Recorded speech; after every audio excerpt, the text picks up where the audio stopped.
ain't that you can't see, cause you can find it, homes, it's that you don't want to. You cope by putting the blinders on. I've been trying to find some kind of way, but I've kind of known that y'all. Welcome to 3 Count Commentaries. This is your host, MagMongoSlade. So, I was trying to wait until enough information had come out, facts of the case between the fight, apparently, between CM Punk and the EVPs, to which we know little to nothing except for a scattered amount of reports, which some feature that one of the Young Bucks was knocked out, the other one was hit with a chair, or maybe even it was the same one, who knows. Ace Steel apparently bit Kenny Omega. It's all just real ugly. And you know what? The details of it really don't make much of a difference, because I'm talking about the fight itself is important, but until we know the details of the fight, or until apparently there's going to be a police report, maybe, we don't know. We don't know if somebody plans to press charges or not. But my point of making this video is that it might be time to end the concept of executive vice presidents. Nothing good has come out of this. If you look at the EVP structure as it was put together, for starters, it was 4 people. Each one was going to be in control of different parts. That way they wouldn't overlap, they wouldn't bump heads. Of course, Kenny Omega was going to book the women's division. The tag team division would be booked by the Young Bucks. And then Cody would be sort of the overall EVP. He would help bring in talent, recruit talent, train talent, and be kind of the face and voice of the company. Also, there was kind of like a liaison between New Japan. That would also probably be Kenny Omega, with the Japanese female wrestlers and stuff like that. So each one of them kind of had their own sphere of influence. And it became pretty obvious if you watched the TV show, there wasn't a lot of mixing between those 2 spheres of influence. The tag team guys didn't work singles matches. They didn't really cross over too much. The kind of women that were being brought in was indicative of the kind of women Kenny Omega was a fan of. So there was a lot of talented American women who wasn't really getting jobs, or no women from Mexico or anything like that. And that's still going on today. So, and you look at it from this, it looked like it might work, but then you see that it made the show feel disjointed, where it did feel like each set of EVPs were bringing their own ideas. And you got Cody doing basically WWE light sports entertainment stuff with like Mike Tyson, and he's doing this God Bless America stuff with Anthony Ogogo. In the tag team division, you got guys doing 100,000 super kicks, and nobody's selling anything. And in the women's division, you got nameless, faceless Japanese women, or Britt Baker, and that's kind of it. And it made the show feel disjointed. You wasn't really sure what was going on or why, but it was the kind of show that maybe the fans wanted, because it was the vision of the EVPs, and they hadn't quite figured out how to build the stew properly yet. Because a stew is made of carrots and meat and potatoes and stuff like that. You're bringing all of these things together. And that's basically what Tony Khan was trying to do. He was trying to be the chef that was going to bring together all of the flavors from the EVPs. He was going to bring it together. But almost immediately, everyone said, okay, these philosophies on wrestling are too different. Cody learned from his dad a certain kind of wrestling that is going to be a mixture of the old school and, classic WWF and Southern pro wrestling and stuff like that. That's not stuff that the Young Bucks or Kenny Omega are that interested in. They fancy themselves to be revolutionaries. They want to do something a little bit different, So you got, big guys selling punches. Anthony Ogogo was knocking out guys with one punch in this round. But, the Young Bucks are throwing 1,000 punches and 100 super kicks in the next match. And you're like, that doesn't make sense to me, So that's just the on-screen stuff. Then there was a bunch of off-screen stuff. Guys were bringing in their friends. Guys are hiring people based off of how long that they've known them, and not so much what they could bring to the table. One such, this kind of fell through at one point, because Jericho got his boy Dr. Luther in there. He's awful and he's old. Kenny Omega brought in Michael Nakazawa, whatever the fuck his name is, Nakazawa. But then Cody tried to slide Matt Cardona in there. And because he was friends with Matt Cardona from WWF. But Matt Cardona he's a known WWF guy. And I remember he had a couple of shots in AEW before he disappeared. And it became that, there wasn't a spot for him. And it's like, there's not a spot for Matt Cardona. There's nothing for you to do with Matt Cardona, but there's something for you to do with Dr. Luther. There's a spot for there's a spot for Brandon Cutler. That became suspicious to me. So over time, they did a good job of covering it up, but occasionally things would seep out that there's problems with the EVPs. There was issues with the EVPs.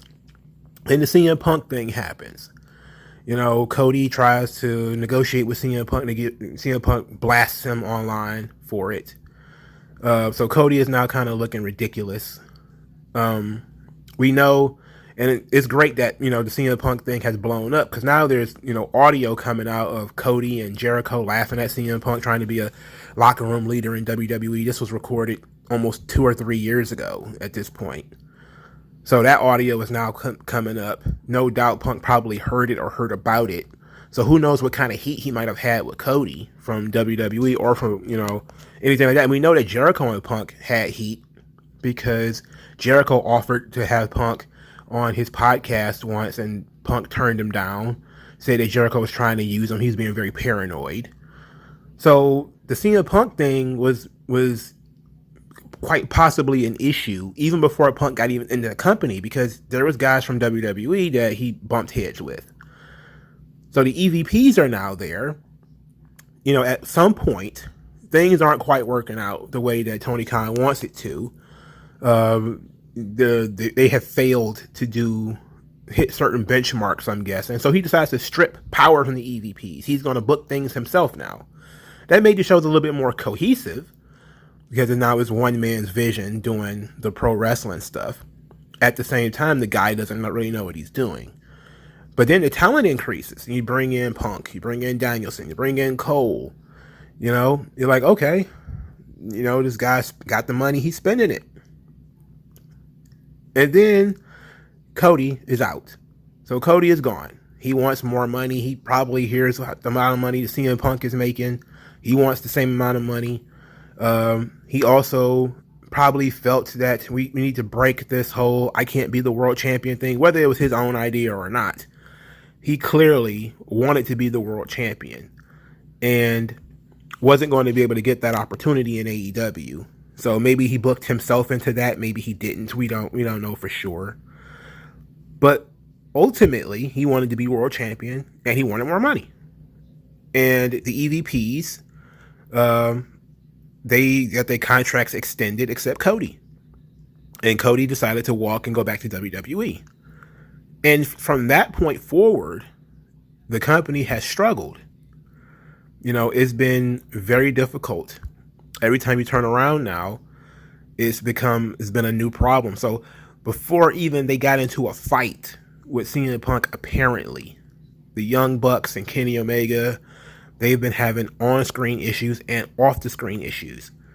So now it's important to recognize that regardless of what happened when it comes to this fight, even if a modicum of what CM Punk said is true, and we know some of it is, that the wrestling media is, running propaganda for the Young Bucks, which they've been doing for years, by the way. This is not new. AEW exists based off of the journalistic propaganda favoring the Young Bucks. All the 5-star matches that they've had before and since that led people to believe that they're so great and they're so awesome. And I know Kenny Omega kind of has been sliding under the radar on this thing because there's been a lot of focus on the Bucks. But that's the kind of thing that's been going on. Even when Cody left, the Bucks took a shot at him on their Twitter account, through their new bio. They took a shot at him. They didn't tweet anything, but they changed their bio. So they could change their bio later, and unless you took a screenshot of it, you don't know what was said. So the passive aggressive stuff has been going on for a while now. when it comes to the Young Bucks. And it's coming to a head with CM Punk because he's not like Cody. Cody is going to do business. He's going to do as best as he can. And he's going to, keep things in-house. At least he's going to try to.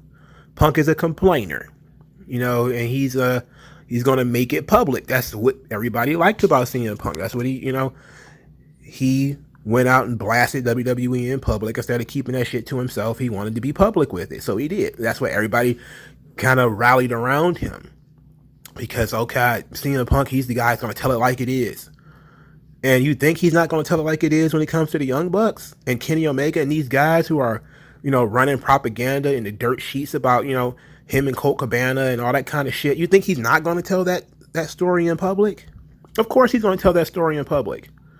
There's been tons of guys who have been rather quiet about their run-ins with the Young Bucks, but you could see it on television. You could hear it intimated in some interviews here and there that, there's a problem. There's stuff going on. And now CM Punk just blew the lid off of it. He just took it, showed everybody like, look, this is what's going on. And some people don't know how to handle it.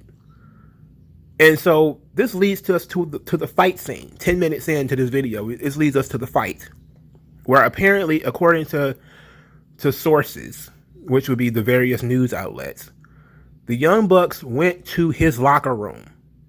The Young Bucks and Kenny Omega went to his locker room to confront CM Punk.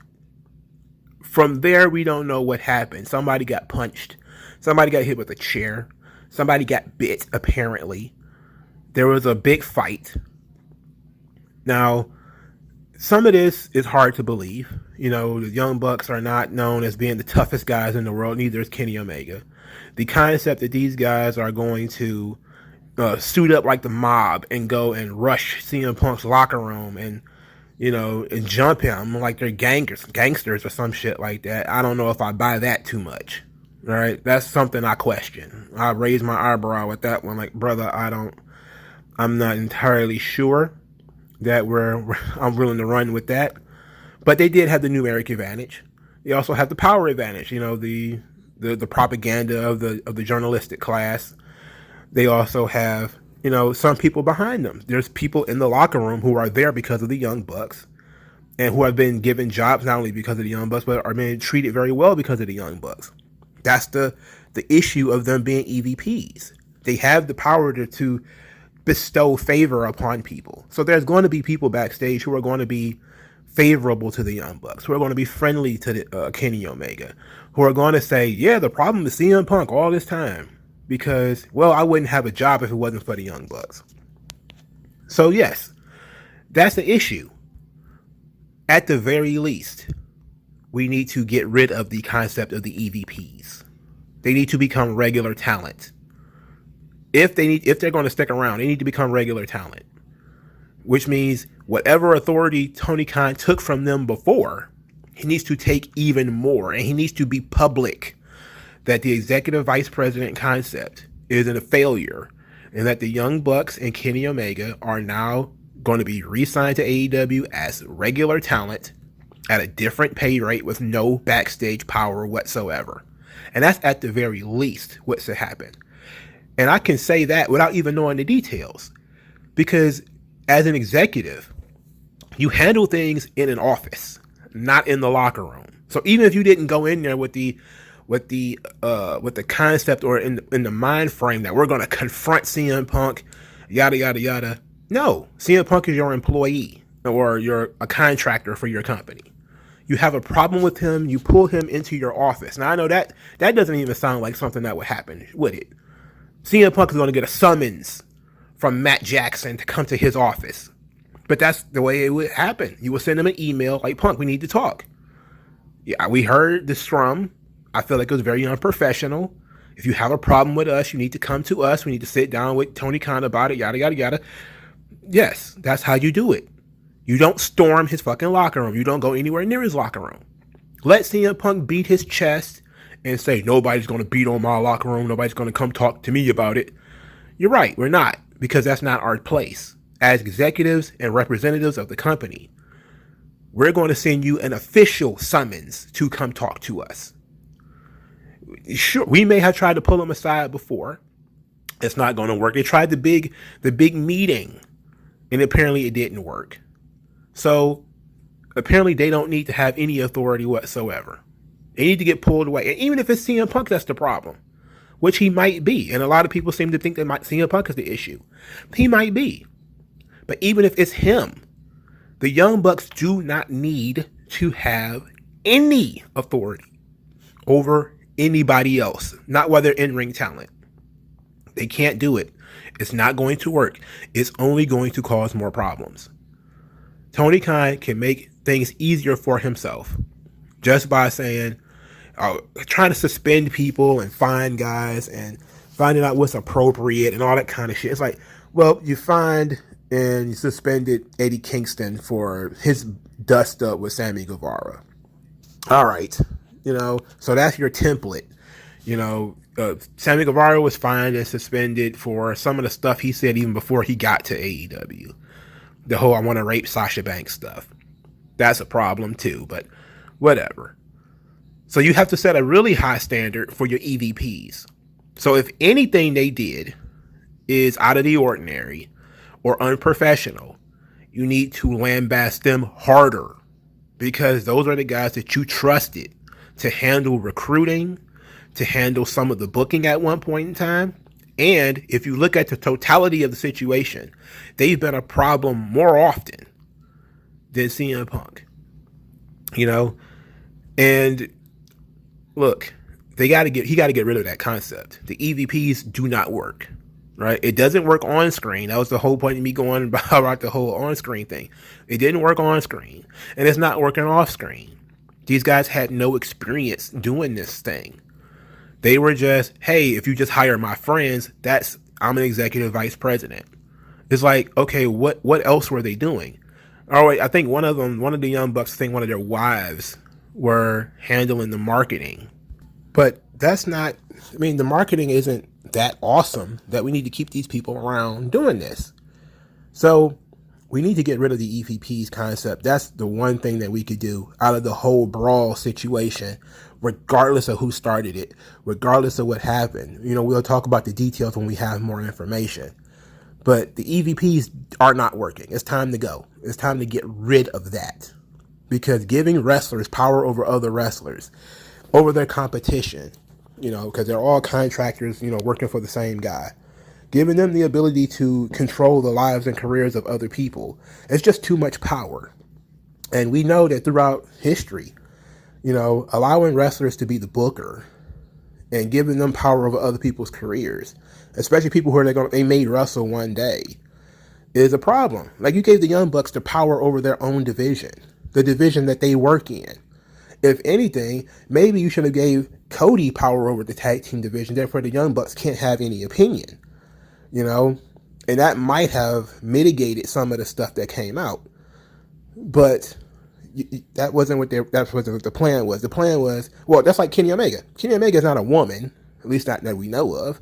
So him having control of the women's division is only based off of his favoritism of what he likes. That's it. He doesn't work in that division. He doesn't get to choose who he was working with. That's why we had the Codyverse, because Cody was handpicking all of his opponents. Who was he going to work with? How long was he going to work with them? Whether he was going to do a job to him or not. He was getting to make that decision. And people were calling him Cody Jarrett because of it. And the Young Bucks, we already know that they've been avoiding having matches with FTR, or how they avoided doing dropping the belts to Santana and Ortiz. It was all kind of stuff that was going on. We don't need executive vice presidents. Okay? Tony Khan needs to put some real suits in power. Some people who really know what they're doing. What do you have like Arn Anderson and Nadeem Malenko and all these guys for? So they can be agents?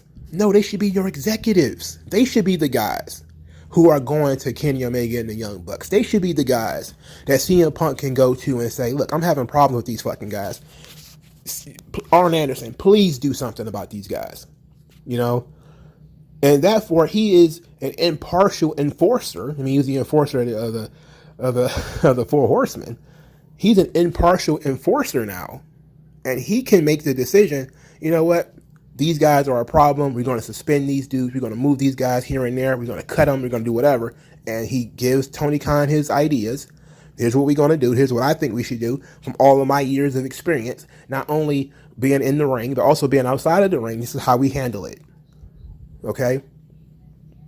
And Tony Khan needs to accept that. But the concept of the EVPs is a ultimate failure. The foundation of AEW is based off this whole EVP concept, giving power to the boys. And it ended up being the shits. It ended up being the shits. All these guys are in their early 30s. They're in their, they're in the prime of their careers. They're not ready to go yet. And so they're also, of course, going to be focused on themselves and their friends. And why wouldn't they? It's been a problem even before the CM Punk thing happened. So them going to CM Punk's locker room is already a problem. He should have been summoned to see them on something official that they can show people. Here's what I told him we were going to talk about. He either A, showed up and we talked it out, or B, he skipped out on the meeting, so now we're going to escalate. He said, I'm not talking to you fucking guys, fuck you guys. So now I have, in my official authority, we need to do something else. We need to do disciplinary action, And this thing isn't working because these guys aren't professional. They don't have the experience, and they're pieces of shit, to be quite honest, But this is what AEW and this is what their fans wanted. Their fans wanted this shit. They wanted, the boys are going to be in control of their own careers. That's why the boys can't be in control of their own careers. There aren't that many people that you can trust with authority like this. There aren't that many, Almost every time a wrestler was the booker, that wrestler ended up being in a top spot. Oh, wow. Are you surprised? No. Are you surprised that, every time a wrestler is the booker and that person is the same, that person is in control, or the wrestler is the owner and he's at the top spot? Oh, no. Are you surprised, really? You shouldn't be. There's very few people you can trust with that kind of authority and kind of power. And these guys aren't the ones. All right. I'll talk to you guys later, man. Peace.